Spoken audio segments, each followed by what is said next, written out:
The weight of command settled onto my shoulders like a familiar uniform, bringing with it the clarity and purpose that had defined my military career. This was what I'd trained for, what every simulation and real-world operation had prepared me to handle. The bureaucratic frustrations of tax preparation and civilian life fell away, replaced by the razor-sharp focus that had kept my teams alive in hostile environments around the world. "Understood, sir," I said, already mentally shifting into operational mode. "What's the current command structure, and what authority am I operating under?" "You're designated as on-scene federal coordinator with full tactical authority," Rodriguez replied, his words carrying the kind of authorization that moved mountains and cut through bureaucratic red tape. "Local law enforcement has been advised to provide full cooperation and support. Patterson is your liaison and communication hub." As I ended the call, I caught Patterson watching me with an expression that mixed professional admiration with something that might have been relief. He'd recognized my capabilities from the beginning, but now he was seeing the transformation from retired general to active operational commander, the shift that occurred when training and experience aligned with mission requirements and clear authority. "General," he said, his voice carrying the respect of one professional for another, "welcome back to active duty." The fire alarm continued its electronic wailing, but now it seemed less like an inconvenience and more like a call to action. Through the office windows, I could see the last of the civilian evacuees clearing the building, unaware that the quiet tax office they'd just left was about to become the command center for an operation that would determine whether 40 children and 6 teachers went home to their families that night. "Colonel," I said, my voice carrying the authority of someone who'd commanded in situations where failure wasn't an option, "let's bring those kids home." Patterson's communication setup revealed its true capabilities as he established secure links with federal tactical teams, local law enforcement command posts, and intelligence assets that most civilians never knew existed. The screens around his desk transformed into a real-time tactical operations center, displaying building schematics, personnel positions, and live feeds from reconnaissance assets that were already positioning themselves around Riverside Elementary. "General," Patterson said, his voice tight with urgency, "we're receiving reports that the suspect has separated the hostages into 2 groups. Younger children in the main classroom, older students and teachers in the library. He's moving between locations, becoming increasingly agitated." The tactical picture was becoming clearer and more complicated simultaneously. Separated hostage groups meant we couldn't rely on a single intervention point, but it also suggested that the suspect was planning rather than simply reacting, which could work in our favor if we could predict his next moves accurately. "Time frame for local SWAT arrival?" I asked, because even with federal authority, we needed to coordinate with existing response assets rather than working against them. 12 minutes, Patterson replied, monitoring multiple communication channels simultaneously. "But General, there's something else you need to know. The suspect's ex-wife teaches 4th grade at this school. She's one of the hostages in the library group." The personal connection added another layer of complexity to an already dangerous situation. Domestic disputes that spilled into public spaces were often the most violent and unpredictable, driven by emotional factors that couldn't be addressed through standard negotiation techniques. If the suspect's primary target was his ex-wife, the other hostages were both shields and potential casualties in a confrontation that had very little to do with them. Do we have psychological profiles, restraining order history, previous domestic violence reports? I asked, because understanding the suspect's motivation and behavioral patterns would be crucial for predicting his actions and planning our intervention. Patterson's fingers worked across his keyboard with practiced efficiency, accessing databases that painted a disturbing picture of escalating domestic violence, court-ordered psychological evaluations, and a pattern of behavior that suggested someone whose tenuous grip on reality was finally slipping completely. 3 previous domestic violence arrests, 2 restraining orders, currently unemployed and facing eviction, he read from the files streaming across his screen. Recent social media posts suggest obsession with perceived injustices and blame directed at educational institutions. The profile fit the pattern of someone whose personal failures had crystallized into rage directed at specific targets and institutions. These were often the most dangerous suspects because their grievances were fundamentally irrational, making negotiation difficult and violent escalation increasingly likely as their psychological state deteriorated. "General," Patterson said, his voice carrying new urgency, "local units are reporting sounds of shouting and furniture being moved inside the building. Suspect appears to be barricading the library entrance. The tactical situation was deteriorating rapidly, and I could feel the familiar pressure of time compression that occurred during crisis operations when every decision carried life or death consequences. Barricading suggested that the suspect was transitioning from mobile threat to fortified position, which could be either an opportunity for tactical intervention or a signal that he was preparing for a final confrontation that would end badly for everyone involved. "Colonel," I said, my voice carrying the authority of someone who'd made these kinds of decisions before, "I need you to coordinate immediate tactical support. We're going in." The tactical insertion went exactly as planned, which in my experience meant that everything that could go wrong probably would in the next 5 minutes. But sometimes, training and preparation overcome chaos, and sometimes 43 innocent lives get to go home, because people who know what they're doing make the right decisions under impossible pressure. The suspect surrendered without firing a single shot when my team breached the library through the service entrance, while local SWAT created a distraction at the main doors. 22 years of experience had taught me that overwhelming force applied with surgical precision often prevented violence rather than escalating it, and this time that lesson held true. The children were frightened but unharmed, the teachers were shaken but whole, and by 11:47 a.m. Riverside Elementary was secure. What I hadn't anticipated was the crowd that had gathered outside the tax office when Patterson and I returned to debrief and complete the operational paperwork that even emergency responses required. News vans with satellite dishes pointed skyward like mechanical flowers, reporters with microphones and cameras, and what appeared to be half the population of Riverside County standing behind police barriers with the kind of expressions people wear when they're trying to process something that doesn't fit their understanding of how the world usually works.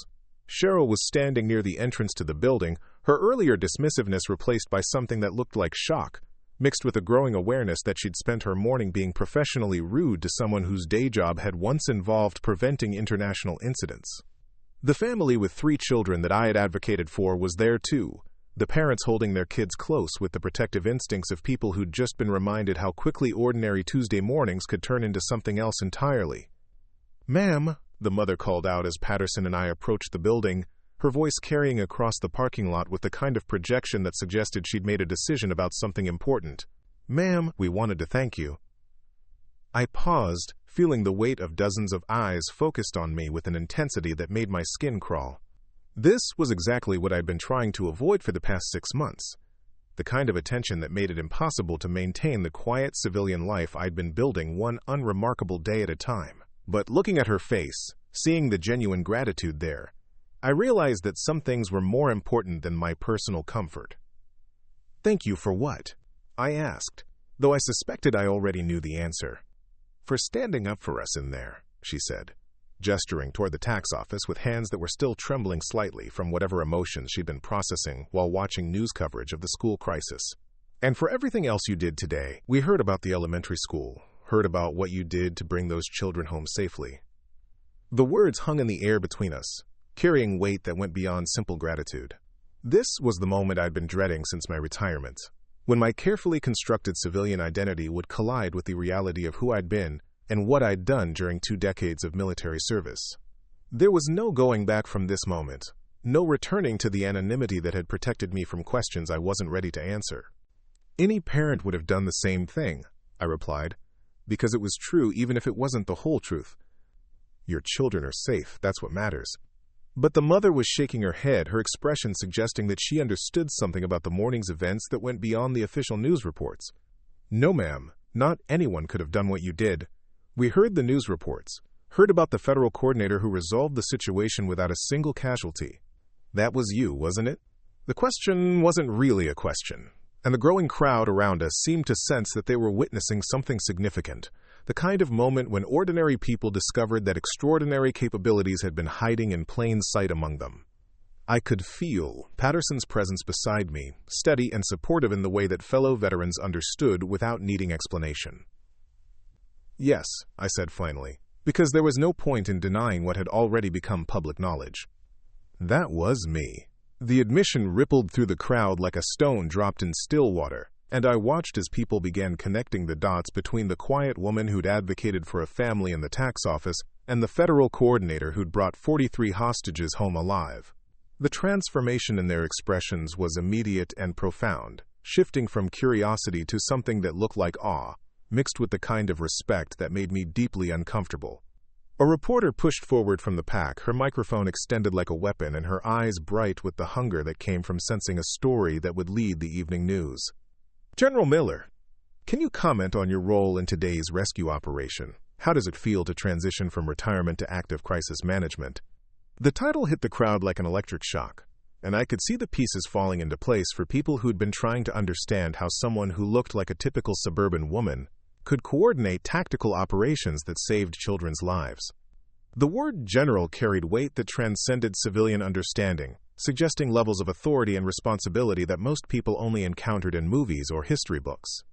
"I have no comment for the media," I replied, falling back on the standard response I'd used during my military career when operational security required careful control of information. "The important thing is that the children and teachers are safe and with their families." But the reporter wasn't finished, and her next question cut straight to the heart of what I'd been avoiding since my retirement. "General, your service record indicates command of classified special operations units. How do you transition from that level of responsibility to civilian life? What's it like to go from commanding elite military units to filing tax returns?" The question stung because it highlighted the exact disconnect I'd been struggling with for 6 months. The challenge of finding purpose and meaning in a civilian world that seemed to move at a different pace and operate by different rules than the military environment that had defined my adult life. "How do you explain that filing tax returns and driving to the grocery store felt surreal after 2 decades of making decisions that affected national security and international stability?" "Military service teaches you that leadership isn't about rank or recognition," I said carefully, aware that every word would be analyzed and repeated. "It's about serving others and protecting people who can't protect themselves. That doesn't change when you retire."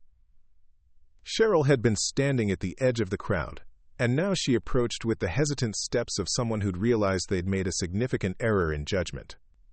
Her earlier professional confidence was gone, replaced by something that looked like genuine remorse, mixed with the kind of embarrassment that came from discovering you'd been dismissive towards someone whose achievements made your own career seem insignificant by comparison.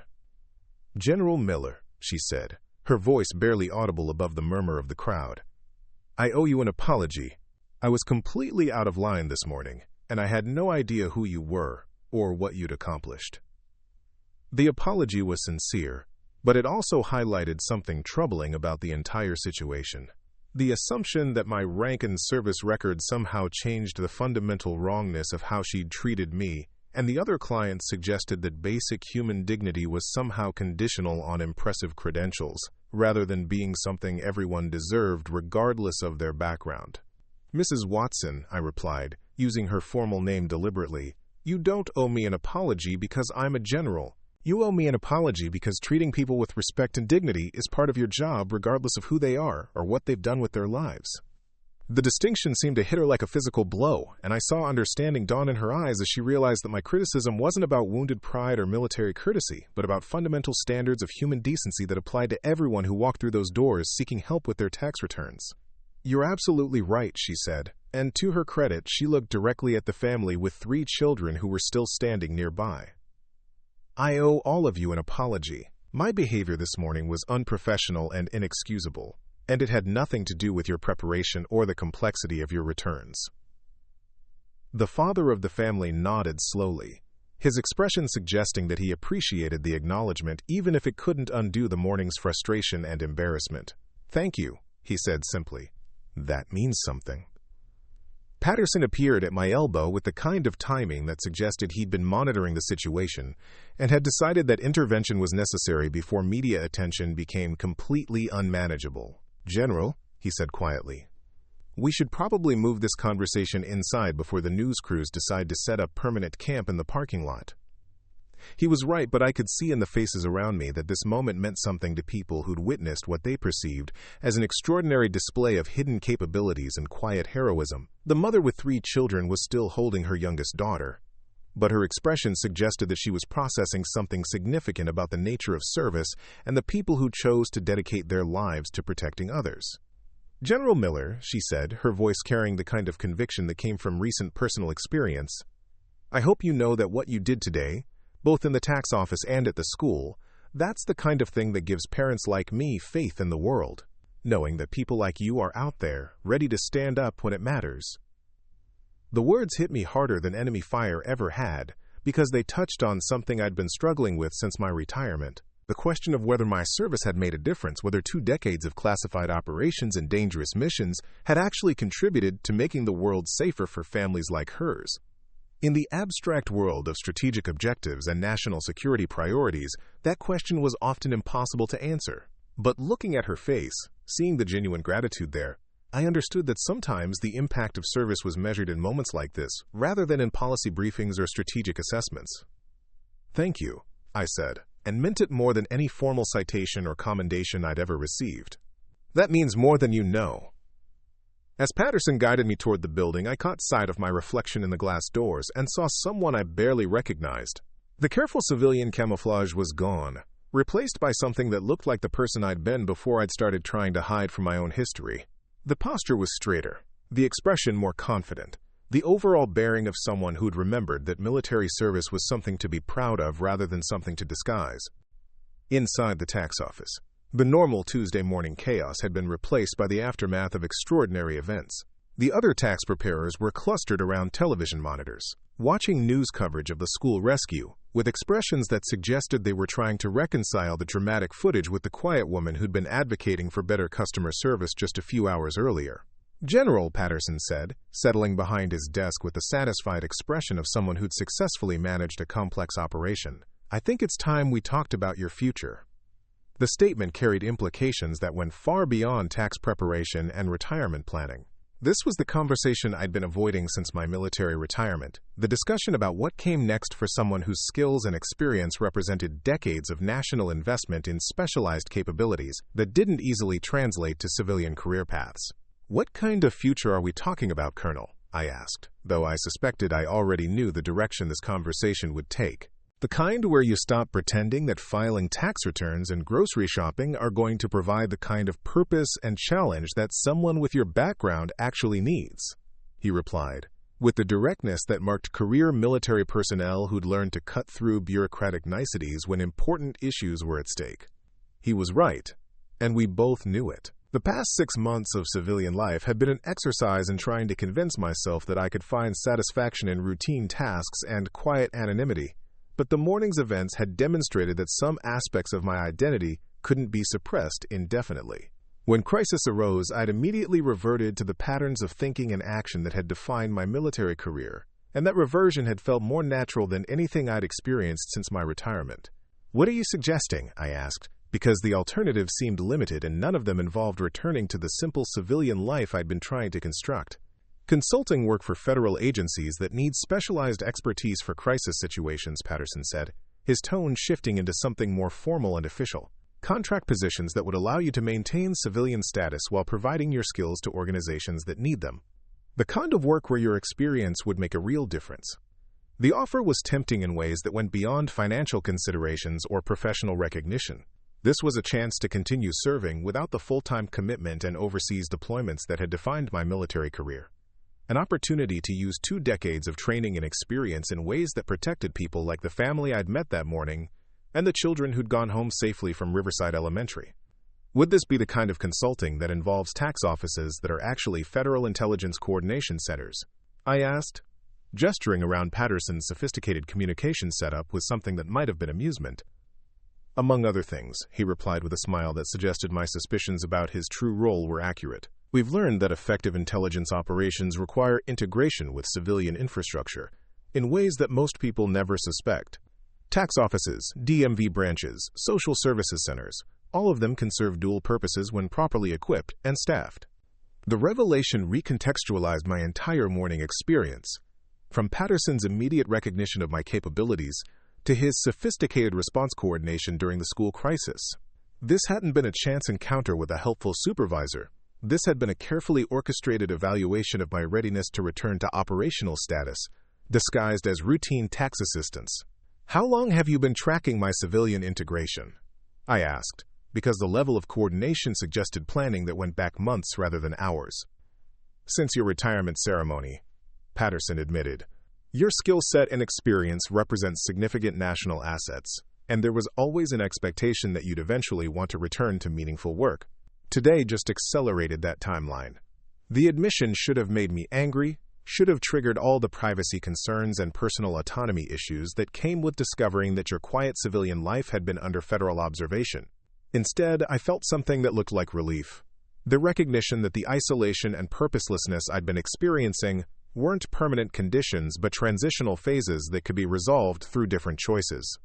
"General," Patterson continued, his voice carrying the weight of someone making an official offer, "we need people with your background and capabilities.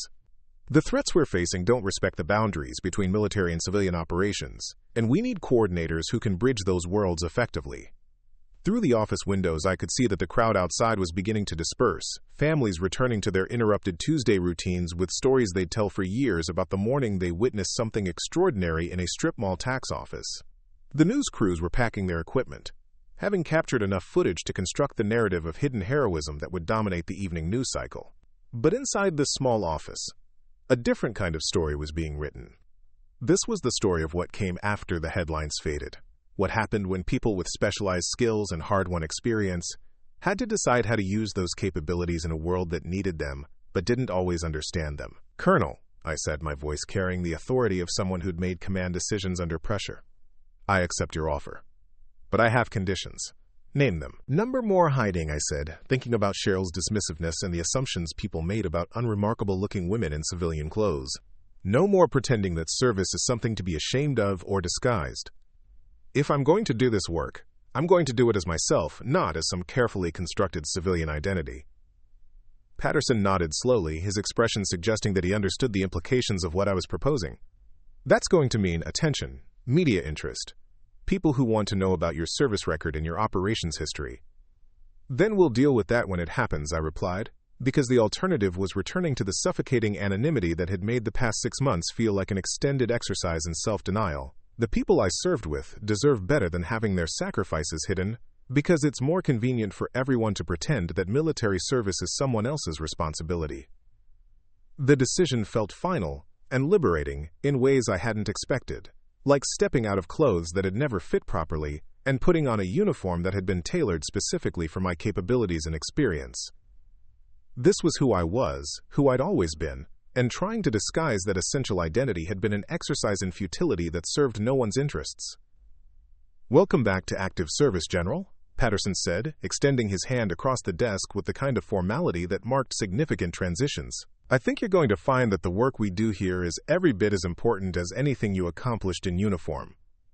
As I shook his hand, I caught sight of movement outside the office windows and realized that the family with 3 children was still there, the parents having what appeared to be an intense conversation while their kids played in the parking lot with the kind of resilient energy that marked children who'd processed a morning of adult drama and moved on to more important concerns like who could jump the farthest from the curb.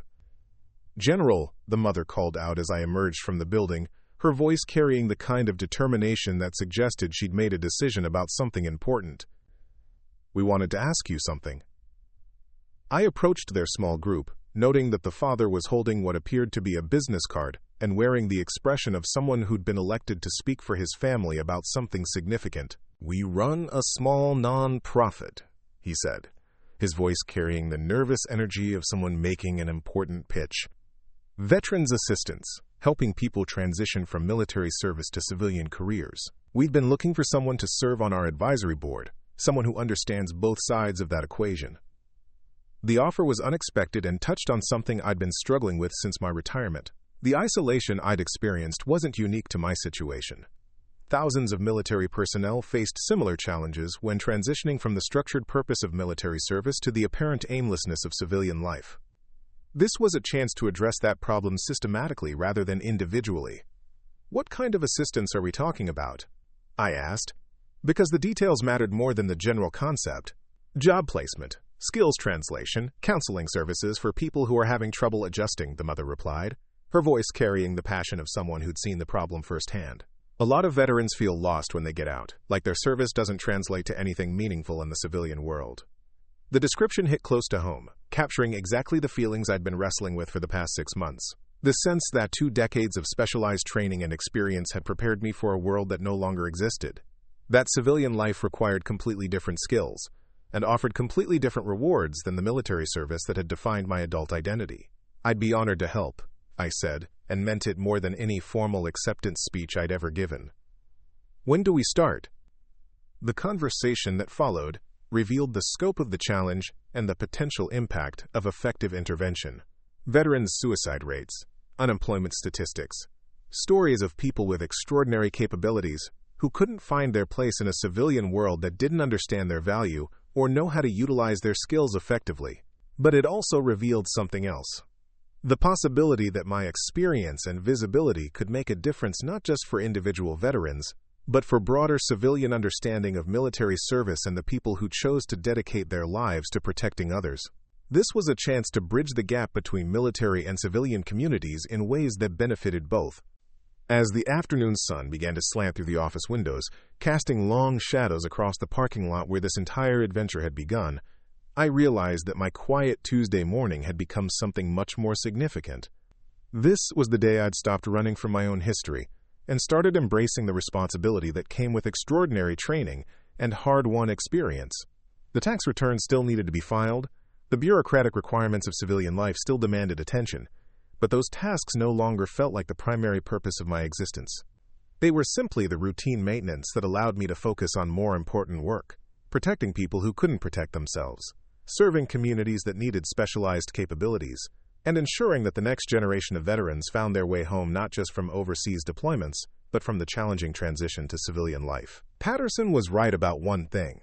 The work we did here would be every bit as important as anything I'd accomplished in uniform. But more than that, it would be a continuation of the same fundamental mission that had driven my military service from the beginning.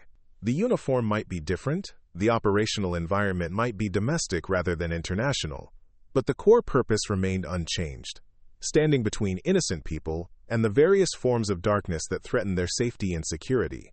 That evening, as I finally completed my tax returns with Patterson's assistance, I realized that this had never really been about filing paperwork or transitioning to civilian life.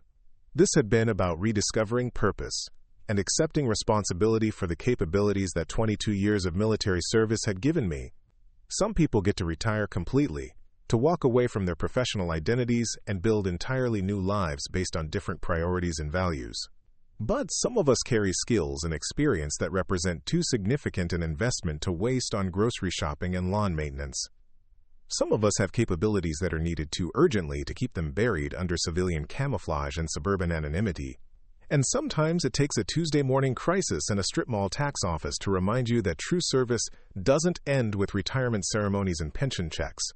It just finds new ways to protect the people who matter most. 6 months later, I stood in the conference room of the Veterans Transition Center that had grown from a small nonprofit into a regional resource hub, watching 23 former military personnel receive certificates for completing our comprehensive civilian integration program. The faces looking back at me carried the same expression I'd seen in my own mirror that Tuesday morning at the tax office. People who'd rediscovered their sense of purpose and learned to translate their military experience into civilian success. Among them was Marcus Rodriguez, a former Marine explosive specialist who'd spent 8 months after his discharge working minimum wage jobs that utilized none of his technical expertise. Today he was starting his new position as a safety coordinator for a major construction company, his military precision and attention to detail finally recognized as valuable assets rather than irrelevant military quirks. "General Miller," he said as I handed him his certificate, "6 months ago I thought my service didn't matter anymore. I thought I was just another veteran who couldn't adjust to the real world." The phrase "real world" always made me wince slightly, because it carried the implication that military service existed in some alternate reality disconnected from civilian life. One of the things our program worked hardest to address was helping both veterans and civilian employers understand that military experience represented real-world skills applied in high-stakes environments, where failure had consequences that went far beyond quarterly profit reports. "Your service always mattered, Marcus," I replied, watching his posture straighten with the kind of pride that came from recognition and purpose. "We just had to help civilian employers understand how to recognize and utilize your capabilities." The transformation in his expression reminded me of my own journey from that confused, frustrated woman in the tax office to the person I'd become through embracing rather than hiding my military identity. The work we did here wasn't just about job placement or skills translation. It was about helping people understand that their military service was a foundation to build on rather than a burden to overcome. Dr. Jennifer Walsh, the clinical psychologist who joined our team 3 months earlier, approached with the kind of purposeful stride that suggested she had something important to discuss. Her background included 15 years working with combat veterans, and her insights had revolutionized our approach to addressing the psychological challenges of military to civilian transition. "Sarah," she said, using the informal address we'd adopted within the team, "I wanted to share something with you about the impact we're having beyond individual success stories." She handed me a tablet displaying statistical data that painted a remarkable picture of regional change. Veteran unemployment in our coverage area had dropped by 37% since we'd begun operations. But more significantly, civilian employer satisfaction with veteran hires had increased by over 50%. We weren't just placing people in jobs. We were changing fundamental perceptions about the value of military experience in civilian workplaces. Preparing and narrating this story took us a lot of time, so if you are enjoying it, subscribe to our channel. It means a lot to us. Now back to the story. I never thought a Tuesday morning at the Riverside County Tax Assistance Center would be the day my carefully constructed civilian life would unravel in front of a room full of strangers. But there I was, clutching my manila folder of receipts and W-2 forms, about to discover that some secrets have a way of surfacing exactly when you least expect them. But before we jump back in, tell us where you're tuning in from, and if this story touches you, make sure you're subscribed, because tomorrow, I've saved something extra special for you. The woman behind the desk looked at my paperwork like I'd handed her something offensive, her perfectly manicured nails tapping against the laminate surface, with the kind of rhythm that said she had better things to do than help someone like me. Her nameplate read, "CHERYL WATSON, Senior Tax Consultant," in bold letters that seemed to announce her importance to anyone within reading distance. The way she held my simple 1040 form, you'd think I'd brought her grocery receipts written in crayon. "My name is Sarah, and if you saw me walking down the street, you wouldn't look twice. Average height.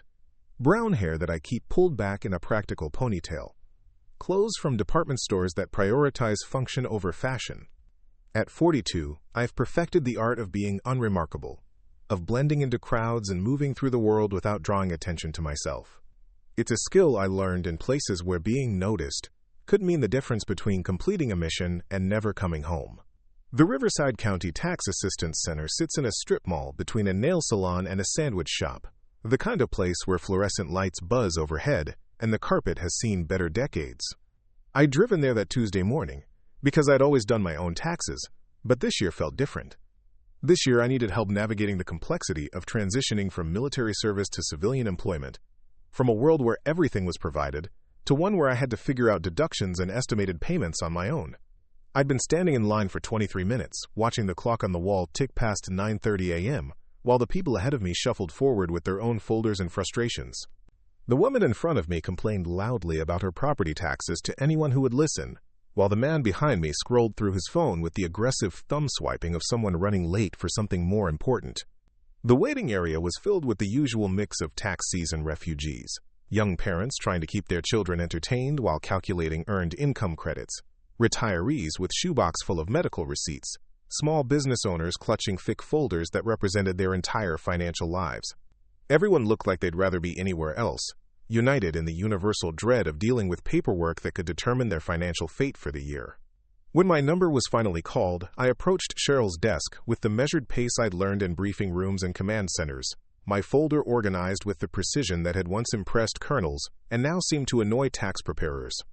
I'd arranged everything chronologically, with tabs and labels that made sense to me but apparently meant nothing to the woman whose job it was to help people like me navigate the labyrinth of tax law. "Simple return," I said, settling into the uncomfortable plastic chair across from her desk.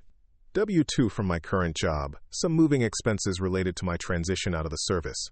Basic stuff."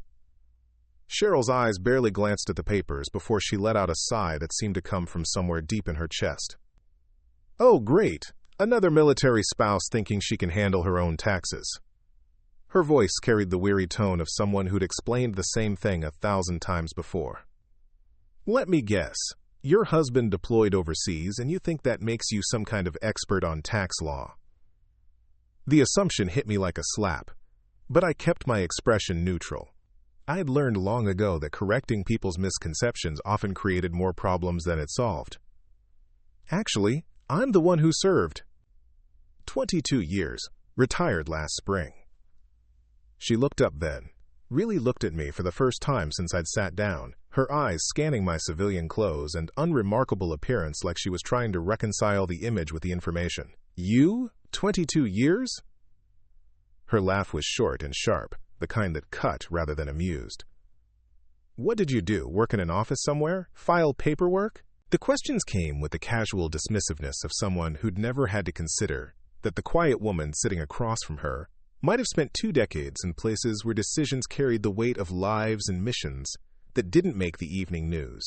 I could feel the familiar tightness in my chest, the same feeling I'd gotten in retirement ceremonies when well-meaning civilians thanked me for my service, while clearly having no idea what that service had actually entailed. Something like that, I replied, because the truth was classified in ways that civilian tax preparers didn't need to understand. The real story of my 22 years was buried in files that would never see daylight, in after-action reports that existed only in secure databases, in the memories of operators who trusted me to get them home alive. CHERYL was already looking past me to the next person in line, her attention span apparently exhausted by the complexity of helping someone whose military service didn't fit her preconceived notions. Well, these simple returns shouldn't take long. Basic W-2. Some moving expenses. Nothing complicated. She said simple, like it was synonymous with insignificant, her tone suggesting that people like me were exactly the kind of routine case that made her job tedious rather than challenging. The family behind me in line was getting restless, their 3 children beginning to fuss in the way that meant someone's patience was about to run out. The youngest, a girl who couldn't have been more than 4, kept asking her mother when they could go home, her voice carrying the plaintive quality of a child who'd been promised this would be quick and easy. Her older brother was practicing what appeared to be soccer moves in the limited space between chairs, while their sister read a book with the determined focus of someone trying to block out the chaos around her. "Ma'am," the father said, his voice tight with the controlled frustration of someone who'd taken time off work for this appointment, "we've been waiting for over an hour. My wife has all our paperwork organized, everything straightforward. Can someone else help us?" CHERYL didn't even look up from my forms as she responded. "We're short-staffed today, and these appointments take as long as they take. Your wife should have prepared better if she wanted this to go quickly." The accusation hung in the air like smoke, and I watched the woman's face flush with embarrassment and anger. She'd clearly spent considerable time organizing their tax documents, and everything in their folder looked meticulously prepared to my trained eye. The dismissal was unfair and unprofessional, but more than that, it was the kind of casual cruelty that people in positions of small authority sometimes wielded against those who couldn't fight back. I'd seen it before, in different contexts and with higher stakes. The abuse of power by people who'd never had real authority, who mistook their position behind a desk for actual importance. In my previous life, such behavior in the ranks would have been corrected swiftly and decisively. Here in the civilian world, it seemed to be Tuesday morning business as usual. "Actually," I said quietly, keeping my voice level and professional, "maybe I could wait while you help this family first. They have children, and it looks like their paperwork is well organized." CHERYL's head snapped up, her eyes narrowing with the particular irritation of someone who'd been challenged by someone she'd already categorized as unimportant. "Excuse me, I'll decide the order of service here.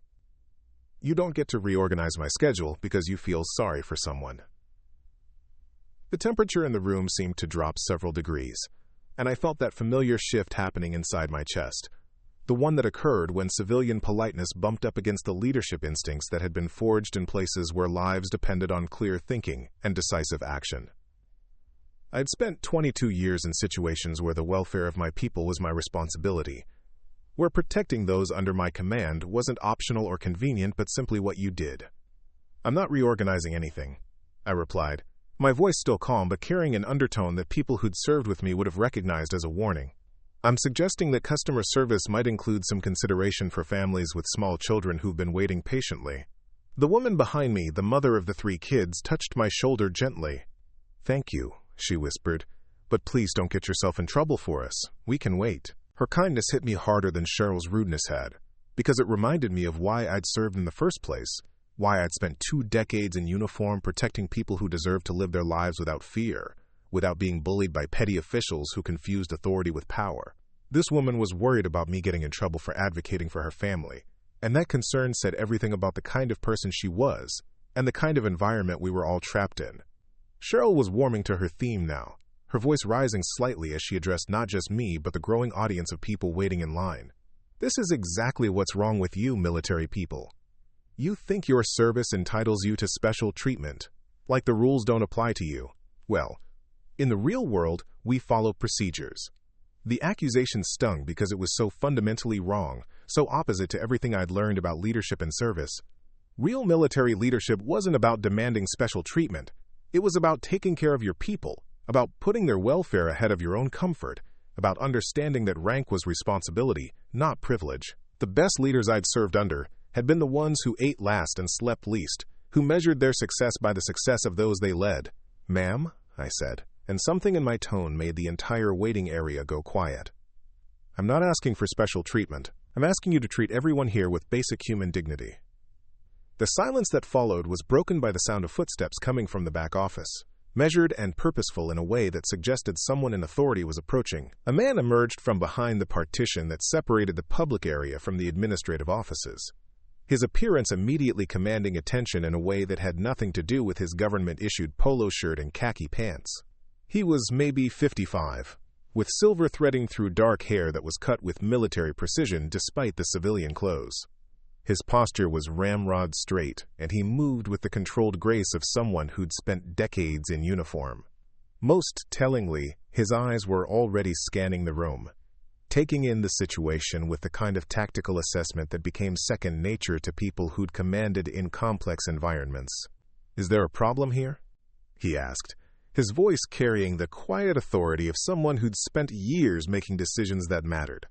His nameplate read James Patterson, District Supervisor, but everything about his bearing suggested that his real credentials went far beyond tax law and customer service protocols.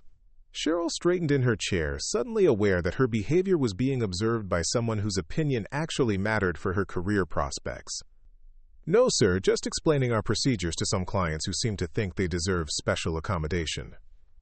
Patterson's eyes found mine across the room, and I saw something there that made my pulse quicken slightly. Recognition, maybe, or at least the awareness that he was looking at someone who understood the weight of real responsibility. He studied my face for a long moment, taking in details that most people wouldn't notice, reading the signs that people like us learn to spot in each other. "Ma'am," he said, addressing me directly, "what seems to be the issue?" I could have let it go. I could have accepted CHERYL's rudeness, completed my simple tax return, and walked out of that office to continue my quiet civilian life, without making waves or drawing attention to myself. But looking at the family behind me, seeing the exhaustion in the mother's eyes and the restless energy of children who'd been promised this would be quick, I realized that some things were more important than maintaining my cover. "No issue, sir. Just hoping we could show a little more consideration for families with children who've been waiting patiently. Their paperwork appears to be well organized, and they clearly made an effort to be prepared." Patterson nodded slowly, his attention shifting to CHERYL with the kind of focused intensity that made seasoned NCOs uncomfortable. "Mrs. Watson, why don't you help this family next? I'll handle this lady's return personally." The dismissal was polite, but unmistakable, and CHERYL's face went through several interesting color changes as she realized that her supervisor had just overruled her in front of a room full of witnesses. She gathered the family's paperwork with jerky, irritated movements, her professional smile returning but not quite reaching her eyes. Patterson gestured toward his office with the kind of casual command that suggested he was used to people following his directions without question. "Ma'am, if you could join me, I think we can get your situation sorted out quickly." As I followed him toward the back office, I caught a glimpse of CHERYL's face and saw something there that looked like confusion, mixed with a growing awareness that she might have seriously misjudged the quiet woman with a simple tax return. The family was already settling into chairs at her desk, their children's energy levels dropping as they sensed that their wait was finally over. Patterson's office was a study in organized efficiency, with files arranged in precise stacks and a computer setup that suggested someone who understood the importance of secure information management. The walls were decorated with the usual government-issued motivational posters, but I noticed a small American flag in the corner and a coffee mug that bore the insignia of a unit I recognized from my own service. He closed the door behind us and gestured to the chair across from his desk, his movements economical and purposeful in the way that marked career military personnel even years after retirement. As I settled into the chair, I found myself automatically cataloging details about the office layout, noting sight lines and exit points in a habit that would probably never fully fade. "So," he said, settling behind his desk and opening my folder with hands that moved with practiced efficiency. 22 years of service, retired last spring. What was your specialty?" The question was casual, but I heard the professional interest behind it. The recognition that my personnel file probably contained information that would explain why I carried myself like someone who'd shouldered real responsibility. I considered my options, weighing the value of maintaining my civilian cover against the growing certainty that this man would understand exactly what my service had entailed. "Intelligence operations," I said finally, because the broad category was accurate without being specific, and because something about Patterson's bearing suggested that he'd held security clearances of his own, mostly overseas assignments, some joint operations work. His eyebrows rose slightly, and I saw a new level of attention focus on my file as he connected the dots between my stated background and the reality of what intelligence operations meant in the context of 2 decades of global conflict. "Joint operations," he repeated, and there was something in his tone that suggested he understood exactly what kind of work fell under that broad umbrella. "Yes, sir." I kept my response short and professional, falling back into the patterns of communication that had served me well in briefing rooms and command centers, where information was shared on a need-to-know basis and assumptions were dangerous. Patterson was quiet for a moment, studying my paperwork with the kind of attention that suggested he was seeing beyond the simple W-2 forms and standard deductions to something more significant. When he looked up, his expression had shifted into something that looked like respect mixed with curiosity. "Mrs. Miller," he said, and something about the way he said my name made the hair on the back of my neck stand up. "I think we might need to handle your return with a little more specialized attention." The way Patterson said my name sent a chill down my spine that had nothing to do with the office air conditioning. There was something in his inflection, a weight that suggested he knew more about me than what was written on my tax forms. I watched his fingers move across his keyboard with practiced efficiency, pulling up screens that required security clearances I hadn't used since my retirement ceremony 6 months ago. "Sir?" I kept my voice neutral, but I could feel my posture shifting subtly, the relaxed civilian demeanor giving way to something more alert, more ready. 22 years of service had taught me to recognize the moment when a routine situation was about to become something else entirely. Patterson's screen flickered as he navigated through what appeared to be a secure database, his security credentials obviously carrying more weight than those of a typical tax office supervisor. The reflection of classified information danced across his reading glasses, and I caught glimpses of military personnel records that shouldn't have been accessible from a civilian computer terminal. "General Sarah Elizabeth Miller," he said quietly, his voice carrying the kind of reverence reserved for names that appeared in classified briefings and Pentagon memos. "Distinguished Service Cross, Bronze Star with V device, 3 Purple Hearts. Former Commanding Officer of Joint Special Operations Task Force Crimson." The words hit the small office like artillery rounds, each decoration and assignment falling into place with the precision of a military formation. I felt my carefully constructed civilian identity cracking around the edges.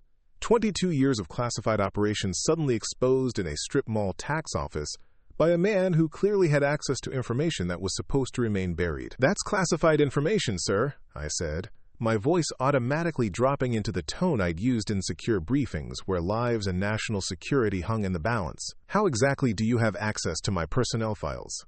Patterson leaned back in his chair, a smile playing at the corners of his mouth that suggested he'd been waiting for this moment since I'd walked into his office.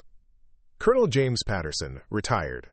28 years Army intelligence, last assignment was Pentagon liaison for Special Operations Personnel Transitions. I've been tracking the civilian integration of high-value assets like yourself." The revelation recontextualized everything about our interaction, from his immediate assessment of the situation in the waiting room to his decision to personally handle my case.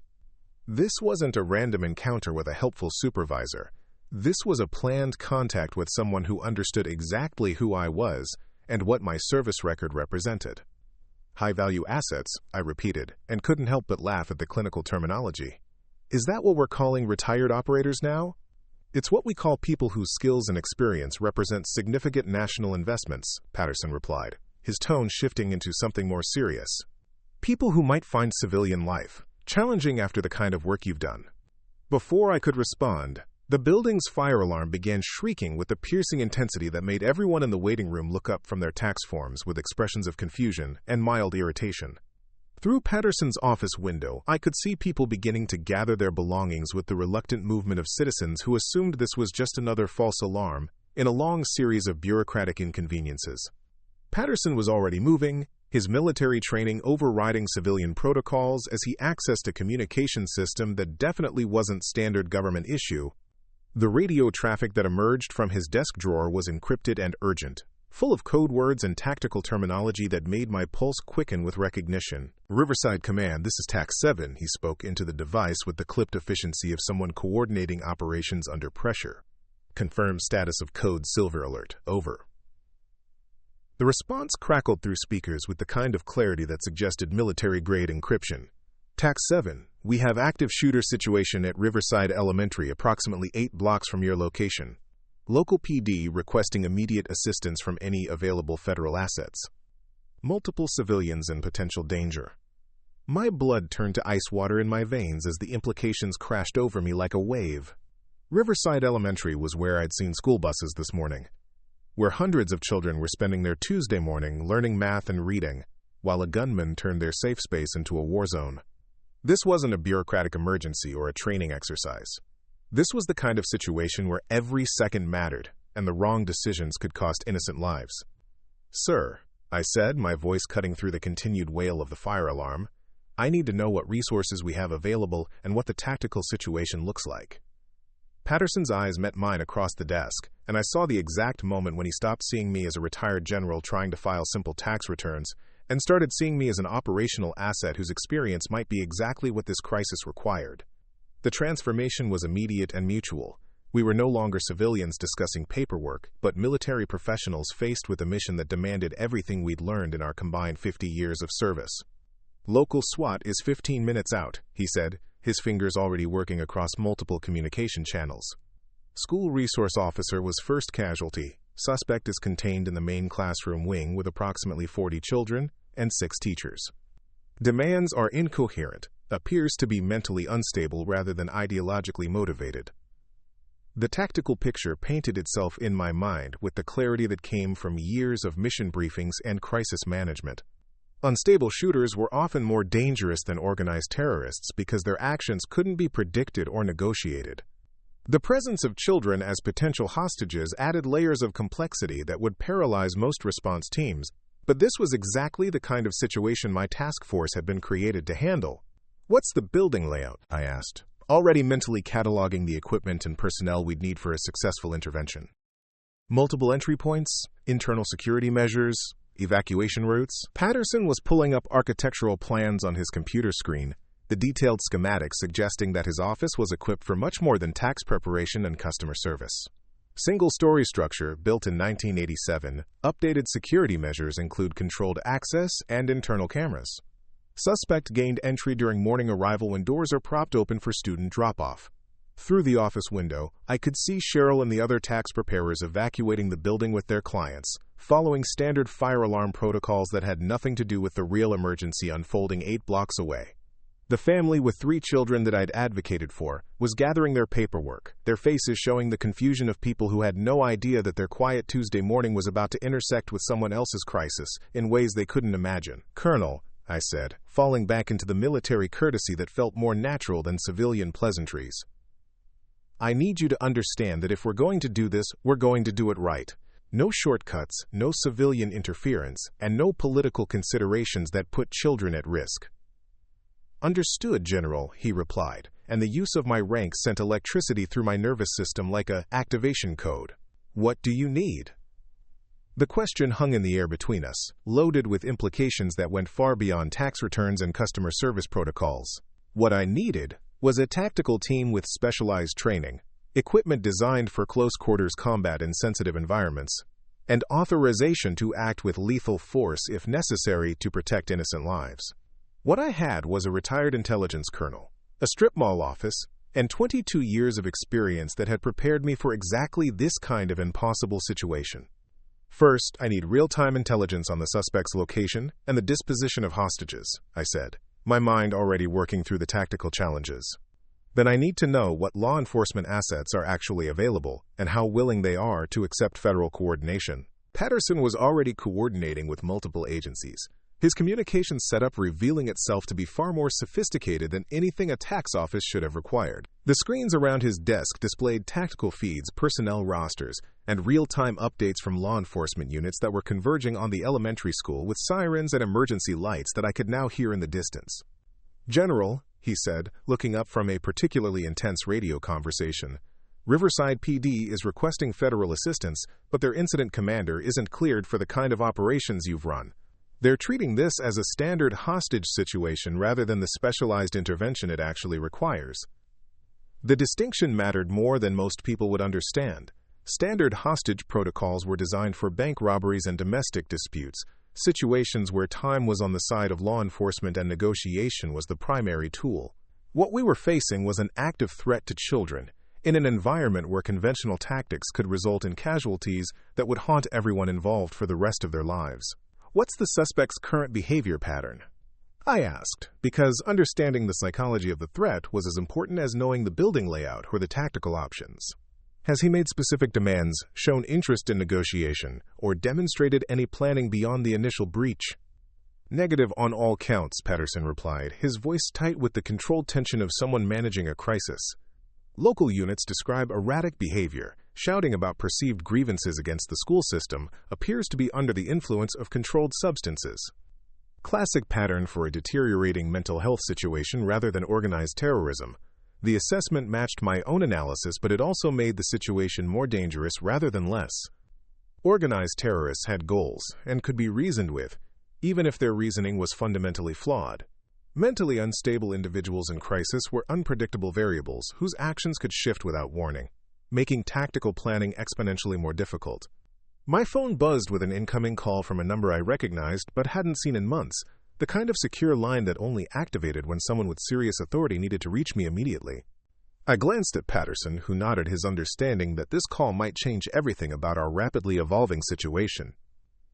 "General Miller," I answered, my voice automatically shifting into the tone I'd used for operational briefings and crisis communications. "Sarah, this is General Rodriguez at Northcom."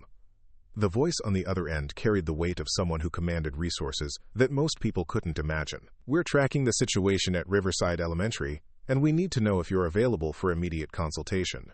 The request wasn't really a request, and we both knew it. When four-star generals called retired operators during active crisis situations, the expectation was that those operators would make themselves available regardless of their current circumstances or personal preferences.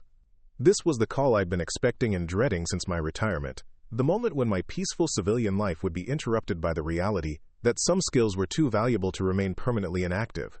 "Yes, sir," I replied, because there was really only one answer when children's lives were hanging in the balance. "I'm 8 blocks from the incident location with a retired Army intelligence colonel who has secure communications and tactical coordination capabilities."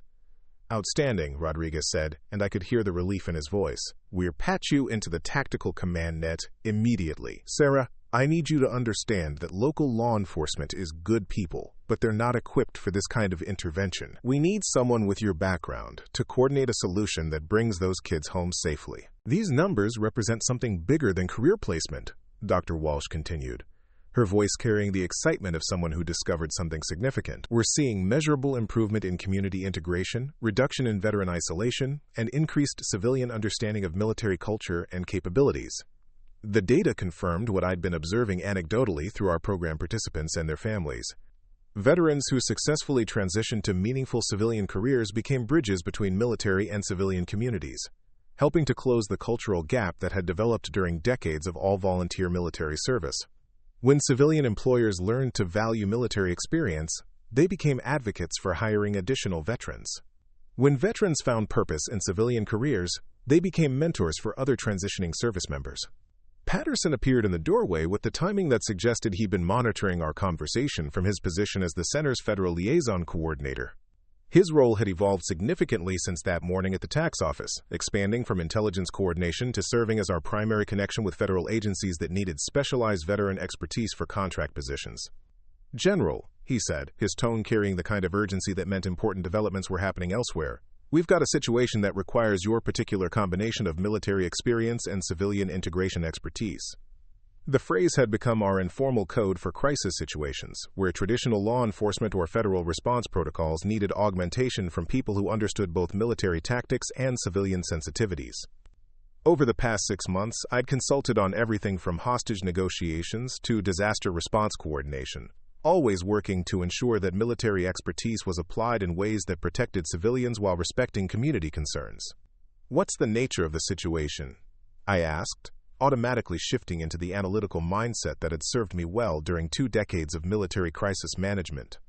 "Multi-vehicle accident on Interstate 15 involves a military convoy transporting classified materials," Patterson replied, his voice carrying the controlled tension that accompanied situations where operational security intersected with public safety concerns. "Local first responders need guidance on handling classified cargo while conducting rescue operations for injured personnel." The scenario represented exactly the kind of challenge that had led to the creation of my consulting role. Military protocols for handling classified materials weren't designed to accommodate civilian first responders who needed access to accident scenes for medical and safety reasons. Similarly, civilian emergency procedures didn't account for the security requirements that govern military transportation of sensitive materials. Someone needed to coordinate between these different operational frameworks to ensure that both security and safety priorities were addressed effectively. "Time frame for response?" I asked, because in crisis situations, every minute of delay potentially meant the difference between successful resolution and catastrophic failure. "Immediate deployment requested," Patterson said, already gathering the communication equipment and authorization documents that would be required for on-scene federal coordination. "Local incident commander is asking for specialized expertise to manage the dual priorities of casualty evacuation and security containment." The familiar surge of adrenaline that accompanied emergency response situations reminded me why civilian life had felt so unsatisfying for those first months after retirement. This was what I'd been trained for.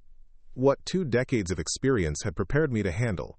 Complex situations where multiple priorities had to be balanced simultaneously under extreme pressure, with lives hanging in the balance. "Dr. Walsh," I said, turning to address the psychologist who'd been observing our exchange with professional interest, "can you handle the certificate ceremony conclusion? I need to respond to this situation immediately."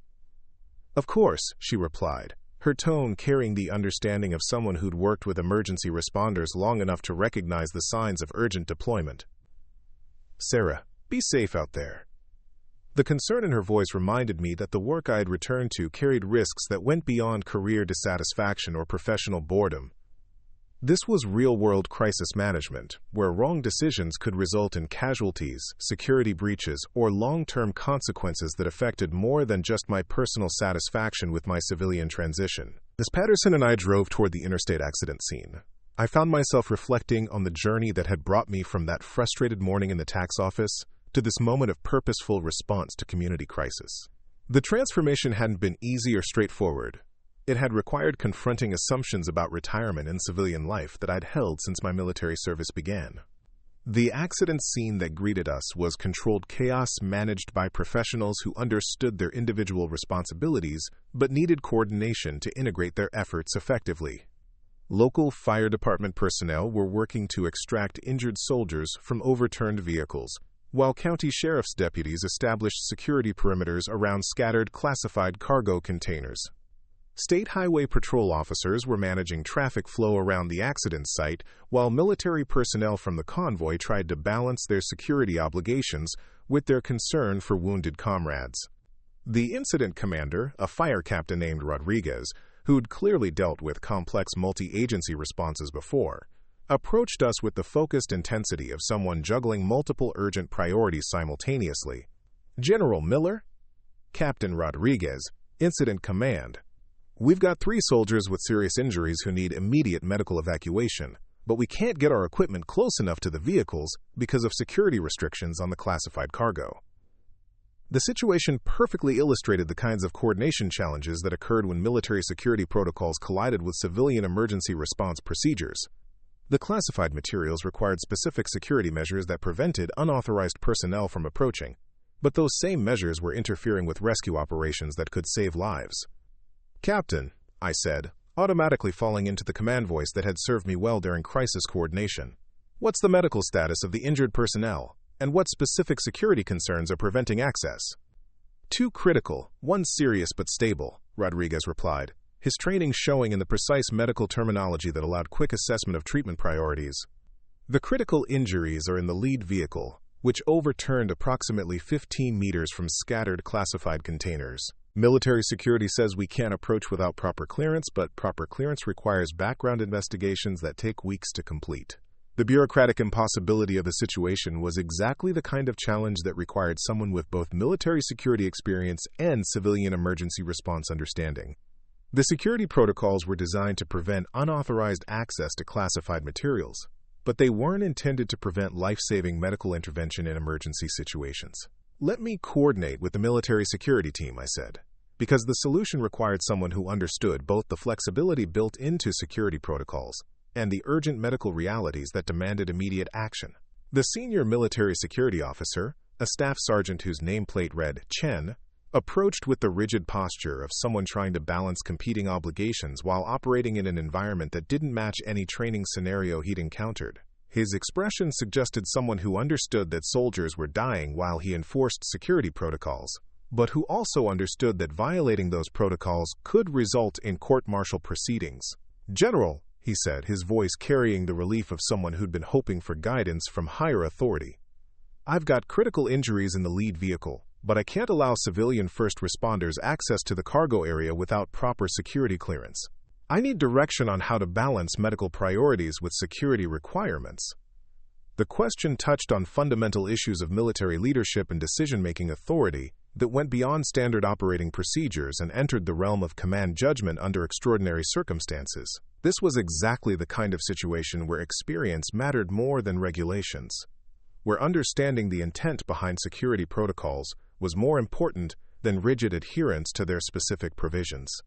"Sergeant Chen," I said, using his formal rank to establish my authority to provide the guidance he was seeking, "security protocols include provisions for emergency exceptions when life-threatening situations require immediate action. What specific classified materials are we dealing with, and what level of security risk does civilian medical access actually represent?" His briefing revealed that the classified cargo consisted primarily of communication equipment and technical manuals, rather than weapons or materials that posed direct physical threats to unauthorized personnel. The security classification was designed to prevent foreign intelligence services from gaining access to technical specifications, not to prevent American emergency responders from conducting life-saving medical treatment. "Sergeant," I continued, drawing on 2 decades of experience with security protocols and emergency decision-making, "you're authorized to establish a limited access corridor for medical personnel under your direct supervision. The medical emergency takes precedence over security convenience, and I'll take responsibility for authorizing the exception." The relief that crossed his face was immediate and profound, reflecting the burden that military personnel often carried when forced to choose between competing obligations without clear guidance from higher authority. This was exactly the kind of situation where experienced leadership made the difference between successful crisis resolution and preventable tragedy. The medical evacuation that followed proceeded with the kind of coordinated efficiency that occurred when experienced professionals were freed from bureaucratic constraints and allowed to focus on their primary mission. Fire department rescue specialists extracted the injured soldiers while Sergeant Chen maintained security oversight of the classified materials, ensuring that both medical and security priorities were addressed simultaneously. Captain Rodriguez approached as the medical helicopters lifted off with the injured personnel, his expression showing the satisfaction of someone who'd successfully managed a complex emergency operation. "General, that coordination made the difference between successful evacuation and potential fatalities.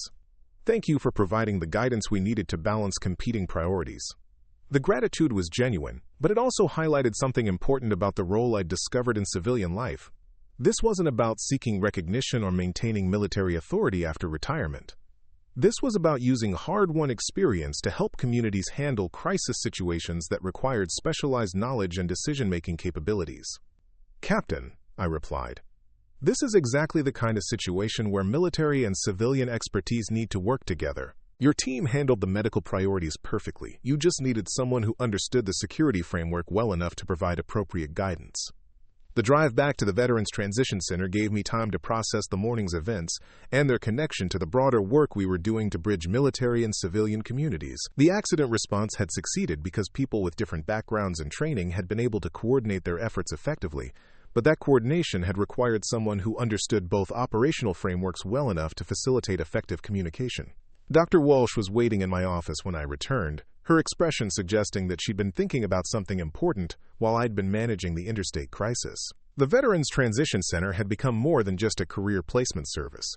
It had evolved into a comprehensive resource for addressing the complex challenges of military to civilian transition. "Sarah," she said, settling into the chair across from my desk with the purposeful demeanor of someone who'd reached an important conclusion, "I've been analyzing the data from our program participants, and I think we're seeing something that goes beyond individual success stories."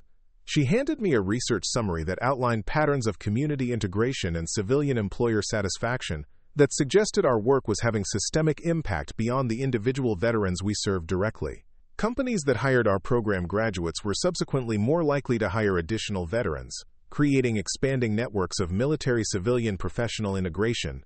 "What you're describing sounds like we're changing fundamental perceptions about military experience rather than just helping individuals find appropriate career placements," I said, because the implications of her research went far beyond traditional veteran services programs. "Exactly," Dr. Walsh replied, her voice carrying the excitement of someone who'd discovered something significant. "We're not just translating military skills for civilian employers. We're demonstrating the value of military experience in ways that create lasting change in hiring practices and workplace culture." The research confirmed what I'd been observing through our program participants and their civilian colleagues. Veterans who successfully transitioned to meaningful civilian careers became advocates for military experience within their organizations, helping to educate civilian supervisors and coworkers about the value of military training and perspective. Patterson appeared in the doorway with the timing that suggested he'd been monitoring our conversation, his expression carrying the satisfaction of someone who'd been waiting for the right moment to share important news. "General, I just received confirmation of something I think you'll find interesting." He handed me an official document that bore the seal of the Department of Veterans Affairs and contained language that suggested significant recognition of our program's effectiveness and innovative approach to veteran transition services. The document outlined a proposal to expand our model to additional regions and provide federal funding for comprehensive implementation across multiple states. "This represents validation that our approach is working," Patterson said, his tone carrying the professional satisfaction of someone who'd contributed to significant policy development. "But more than that, it represents an opportunity to impact veteran transition services on a national scale." The proposal outlined funding and administrative support that would allow us to train coordinators for similar programs in 12 additional regions, creating a network of veteran transition centers that combined career placement with community integration and civilian education initiatives. This was exactly the kind of systemic change that could address veteran transition challenges at a scale that matched the scope of the problem. "What would implementation look like?" I asked, because the details of execution would determine whether this represented genuine opportunity for impact or simply another federal program that looked impressive on paper but failed to deliver meaningful results. "Regional coordination centers staffed by people with your background and experience," Patterson replied, outlining an organizational structure that would allow local adaptation while maintaining consistent standards and approaches. "Federal funding for operations, but local autonomy for program development and community engagement." The structure addressed one of the fundamental challenges of federal veteran services programs: the need to balance standardized effectiveness with local community needs and resources. By providing funding and coordination support while allowing regional flexibility, the program could adapt to different community characteristics while maintaining the core elements that made our approach successful. 3 hours later, I stood in the parking lot of the Veterans Transition Center, watching the last of our program participants drive away to begin their new civilian careers. The afternoon sun slanted through the windows of the building that had become the focal point of work that felt more meaningful than anything I'd accomplished during my military service. The transformation from that frustrated morning at the tax office to this moment of professional satisfaction and community impact had required confronting fundamental assumptions about retirement and civilian life that I'd never questioned during my military career. The civilian world didn't lack purpose or meaning. It just expressed purpose and meaning in different ways that required different skills and perspectives. Dr. Walsh joined me in the parking lot, her expression carrying the contentment of someone who'd found professional work that aligned with personal values and community needs. Sarah, do you ever think about what would have happened if you'd stuck with your original plan to just file simple tax returns and fade into civilian anonymity? The question touched on something I'd been considering since accepting the federal expansion proposal. The path from retired general to tax office customer to community crisis coordinator to national program developer hadn't been planned or predictable. But each step had built naturally on the previous one in ways that suggested some kinds of expertise couldn't remain permanently inactive. I think I would have been miserable, I said honestly, because the alternative timeline didn't require much imagination. I spent 22 years developing capabilities that were designed to protect people and solve complex problems. Trying to suppress those capabilities indefinitely would have been like trying to stop breathing. The admission carried weight that went beyond personal reflection. This was about understanding that military service developed people in ways that couldn't be easily compartmentalized or set aside when convenient. The skills and perspectives gained through military experience became part of fundamental identity, rather than simply professional qualifications that could be updated or replaced. The work we're doing here, Dr. Walsh said, gesturing toward the building that had become the headquarters for Regional Veteran Transition Services, this feels like the logical continuation of military service rather than a departure from it. She was right, and the observation highlighted something important about the nature of military service and civilian transition.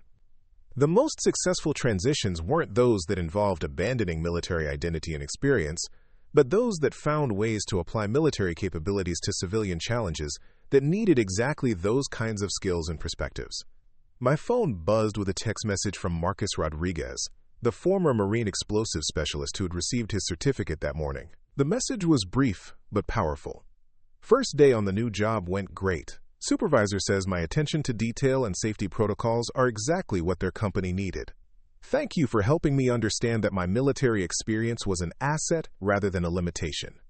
The message captured exactly what our program worked to achieve, helping veterans understand that their military service had prepared them for civilian success rather than hindering their ability to integrate into civilian communities. The skills developed through military service, leadership, teamwork, precision, dedication to mission accomplishment, were exactly the capabilities that civilian employers needed, but often didn't know how to identify or utilize effectively. Patterson emerged from the building, carrying the federal expansion proposal, and wearing the expression of someone who'd been coordinating complex logistics while maintaining multiple communication channels simultaneously.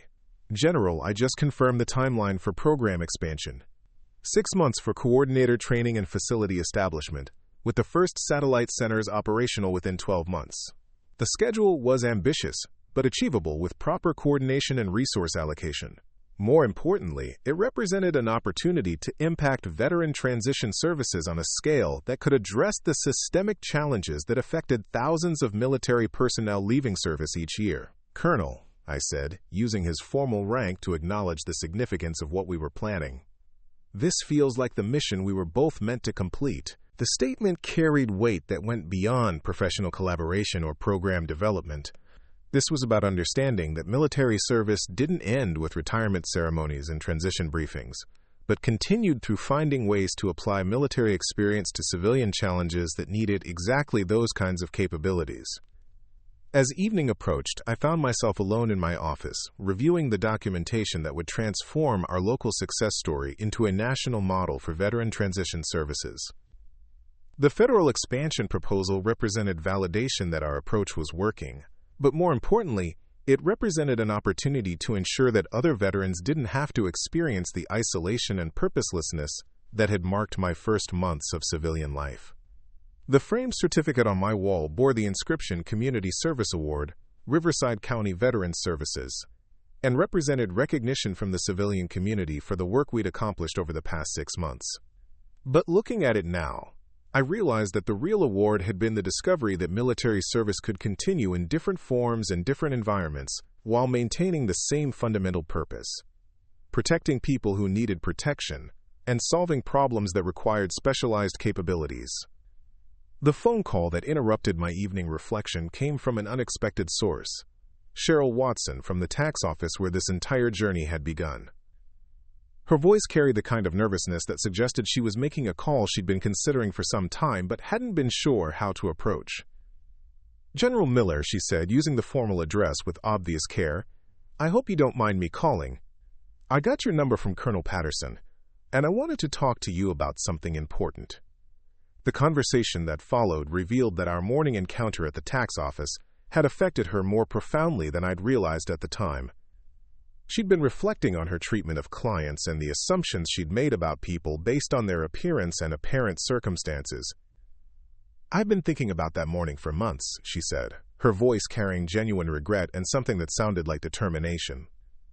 "I realized that I was treating people badly, not because of their tax situations, but because I'd stopped seeing them as individuals with their own stories and experiences."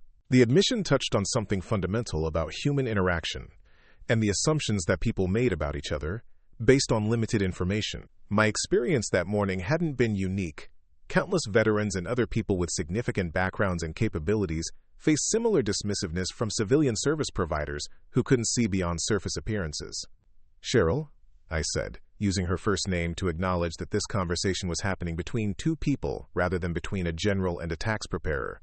"What matters is that you recognized the problem and decided to do something about it." "That's what I wanted to talk to you about," she replied, her tone shifting into something more purposeful. "I've been working with Colonel Patterson to develop training for civilian service providers about recognizing and respecting veterans and their families. I was hoping you might be willing to help with the program development." The request was unexpected but aligned perfectly with the broader mission of improving civilian understanding of military experience and capabilities.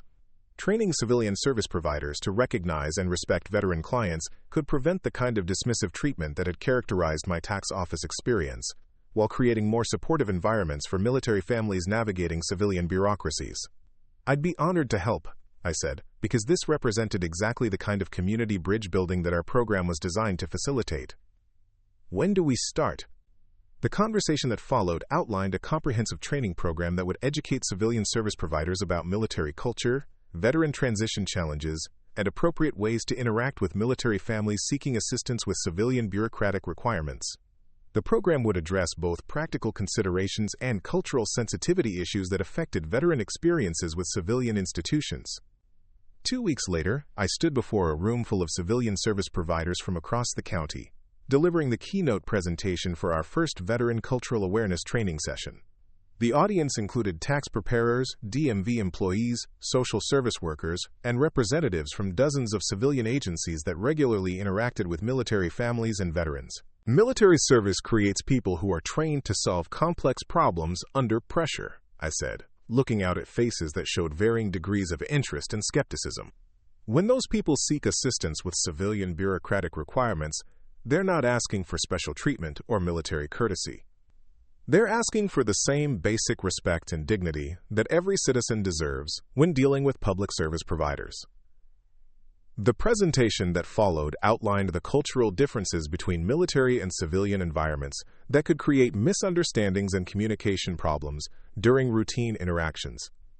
Military training emphasized directness, efficiency, and mission focus, which could appear rude or demanding to civilian service providers who were accustomed to different communication styles.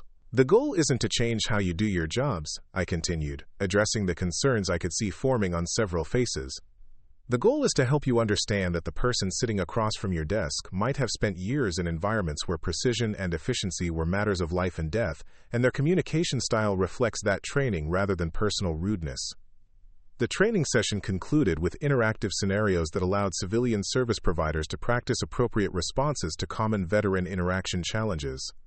The feedback was overwhelmingly positive, with many participants expressing appreciation for insights that would help them serve their veteran clients more effectively. CHERYL approached me after the session with an expression that mixed professional satisfaction with personal gratitude. "General, this training is exactly what we needed. I just wish I'd had this kind of understanding 6 months ago." "CHERYL," I replied, "6 months ago, neither of us understood how this was all going to work out. The important thing is that we're working together now to make sure other people have better experiences than we did. The federal expansion program officially launched 3 months later with a ceremony at the Pentagon that brought together military leadership, veteran services organizations, and civilian community representatives from across the regions where satellite centers would be established.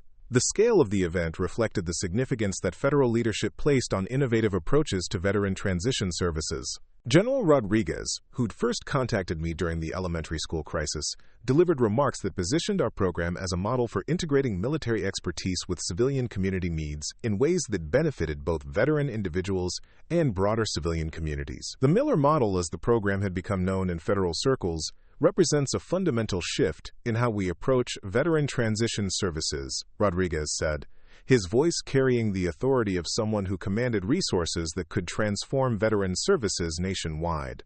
Rather than treating military experience as something to be overcome or adapted, this approach treats military experience as a valuable resource that benefits civilian communities when properly understood and utilized. The designation Miller model was simultaneously flattering and embarrassing, suggesting a level of personal recognition that I'd never sought or expected. But more importantly, it represented validation that our approach was working and could be replicated in communities across the country that faced similar challenges with veteran integration and civilian understanding of military experience. The satellite center coordinators who'd been selected for the expansion program represented a cross-section of military specialties and civilian community engagement experience.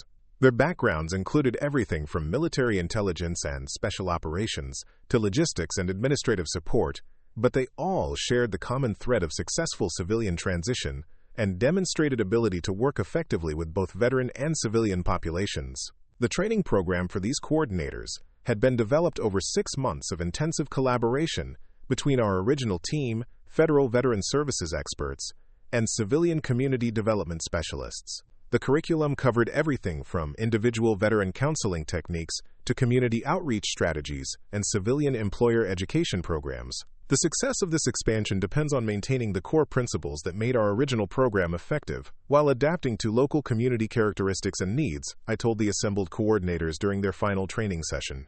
Federal funding provides resources and oversight, but real impact happens at the community level through relationships and trust building that can't be mandated from Washington. The expansion officially reached full operational status 18 months after that Tuesday morning at the tax office, when my simple civilian life had been permanently altered by a crisis that required exactly the capabilities I'd spent 22 years developing. The statistics that emerged from our first annual assessment report painted a picture of systematic change that exceeded even our most optimistic projections.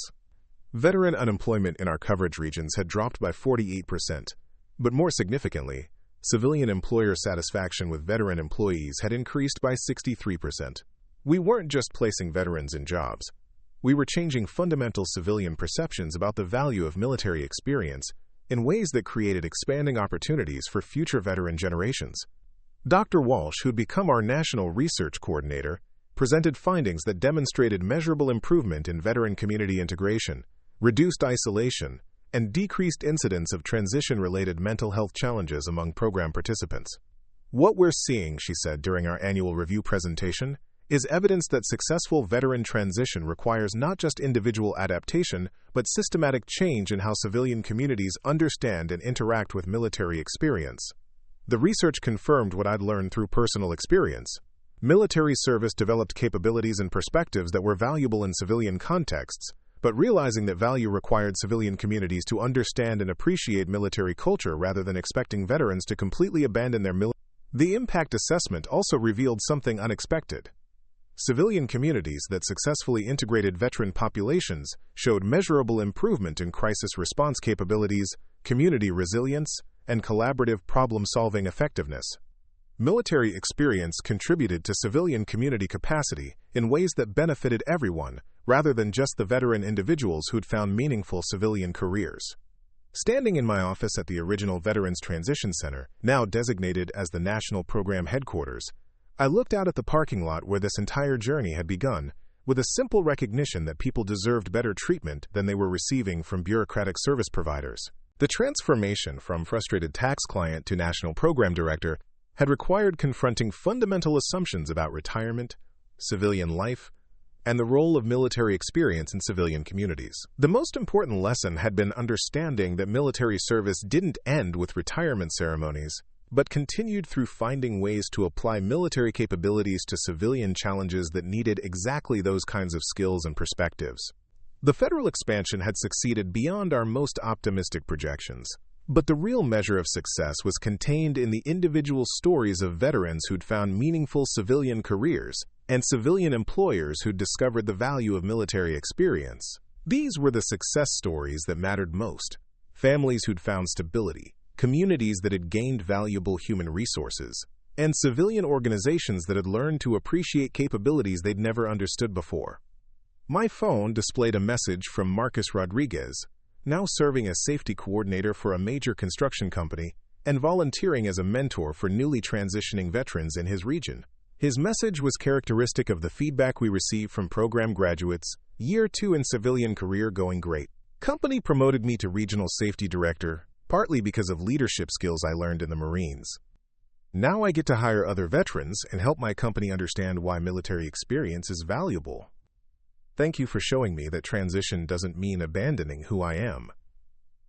The message captured exactly what our program worked to achieve, helping veterans understand that successful civilian transition meant applying military capabilities to civilian challenges, rather than suppressing military identity to fit civilian expectations.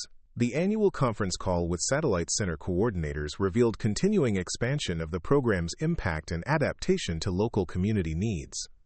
Centers in rural areas had developed specialized approaches for agricultural and resource extraction industries, while urban centers had focused on technology and professional services sectors that could utilize military technical training and leadership experience.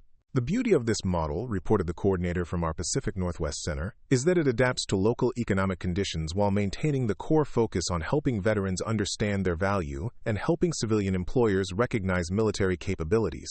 The adaptability had been built into the program design from the beginning, based on understanding that veteran transition challenges varied significantly depending on regional economic conditions, civilian community characteristics, and local veteran population demographics. As evening approached, I found myself reflecting on the journey from that Tuesday morning at the tax office to this moment of professional satisfaction and community impact. The path hadn't been predictable or planned, but each step had built naturally on the previous one, in ways that suggested military capabilities could find expression in civilian contexts when properly understood and utilized. The work we were doing represented a continuation of military service rather than a departure from it. The fundamental mission remained unchanged: protecting people who needed protection and solving problems that required specialized capabilities. The uniform was different. The operational environment was domestic rather than international. But the core purpose remained constant. The federal recognition and program expansion validated our approach, but the real validation came from individual veterans who'd found meaningful civilian careers and civilian communities that had learned to appreciate military experience. These were the success stories that justified everything we'd accomplished and everything we planned to do in the future. The transformation from retired general to national program director had required embracing rather than hiding military identity, understanding that military experience represented capabilities that civilian communities needed, rather than qualifications that were irrelevant to civilian life.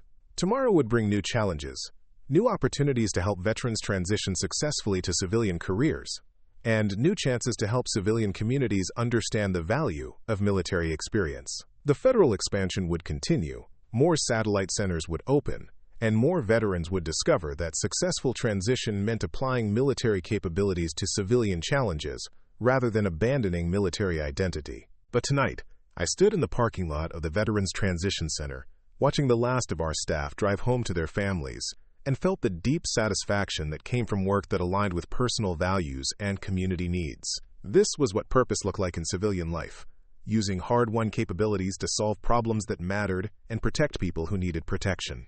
The simple tax return that had started this entire journey had been filed months ago, but the real return had been discovering that military service could continue in different forms and different environments while maintaining the same fundamental mission. Some capabilities were too valuable to waste on civilian anonymity, and some problems required exactly the kinds of skills that military service developed. Up next, you've got 2 more standout stories right on your screen. If this one hit the mark, you won't want to pass these up. Just click and check them out.